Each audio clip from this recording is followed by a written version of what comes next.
Hello, my name is Paul Breeson, and this is my project over at Louis Chevrolet. Assignment details: I was told to find someone who has left an impact or legacy from in the 21st century, and after consideration, I chose Louis Chevrolet.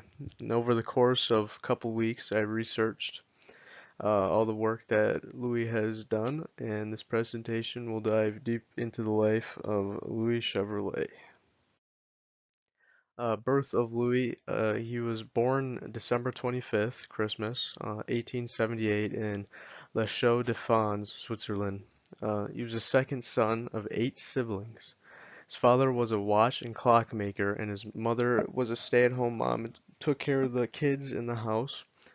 His father taught him basic mechanical skills, leading to the engine design skills after moving to uh, Bien Burgundy at age 6. His first job was as a guide in a wine cellar where he designed a barrel pump, bringing local accolades to him. And as a bicycle racing was a popular sport where he lived, Louis Chevrolet developed an interest in speed. His over his teen years, he left the wine business for a bicycle shop apprenticeship, and the owner of the shop had 3 bicycles that he was never able to fix, broke for years, and Louis Chevrolet came along and fixed them. He began building bikes during the winter and selling them during the summer for profit under the name Frontenac. In 1898, he was offered a job as a chauffeur mechanic in Montreal, Canada. He worked in Canada for 6 months when he moved to Brooklyn, New York at age 21. His introduction to racing.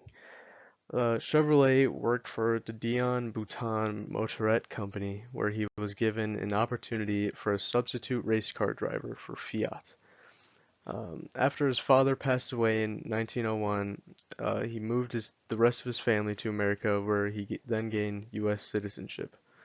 Over the course of one year, Chevrolet won the Hippodrome race, set a world record of 68 miles per hour driving a 90 horsepower Fiat, and beat Walter Christie and Henry Ford in a 1 mile race at Cape May, New Jersey. Also in 1905, he married his wife Suzanne Trevaux, having 2 sons, Charles Louis and Alfred Joseph. The beginning of the legacy.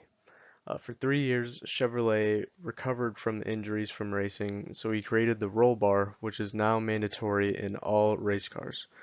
After his boss, William Durant, was forced out of General Motors, Louis designed a 6-cylinder car named the Chevrolet.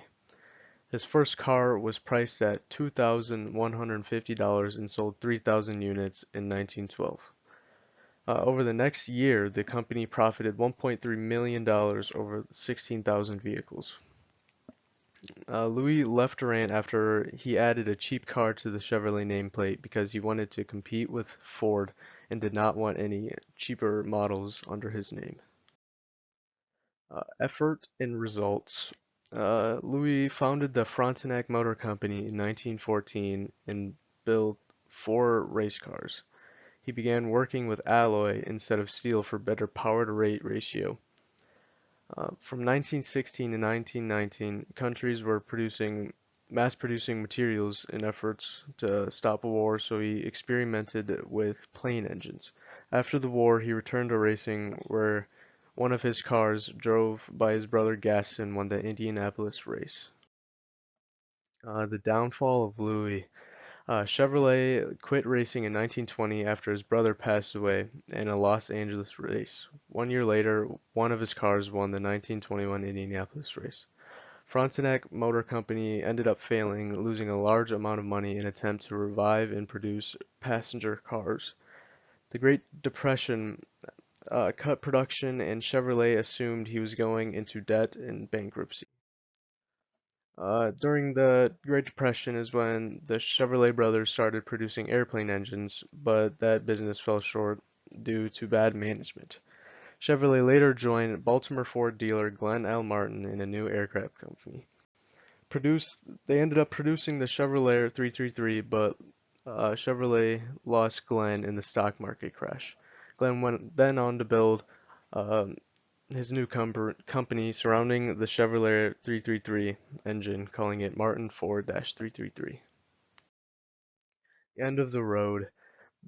Louis became a consultant at Chevrolet division of General Motors, but later suffered a cerebral hemorrhage, forcing retirement in 1938. His oldest son died just before him in 1934. He lost all his memorabilia and engineering drawings in his sister's house fire in New Jersey. Chevrolet died due to a heart attack on a visit to Detroit, Michigan, from his retirement home on June 6, 1941. He was buried next to his brother Gaston at the Holy Cross Cemetery near Indianapolis Speedway. This is why his legacy lives on. Chevrolet was then later elected to the Automotive Hall of Fame in 1969. He created the first ever emergency brake under the dashboard along with the creation of the roll bar. Through all of his inventions and introductions to modern day mechanics, Louis' legacy lives on, and Louis Chevrolet car brand is one of the most popular car brands to this day, creating new cars like the Chevy Camaro every single year. There are my sources.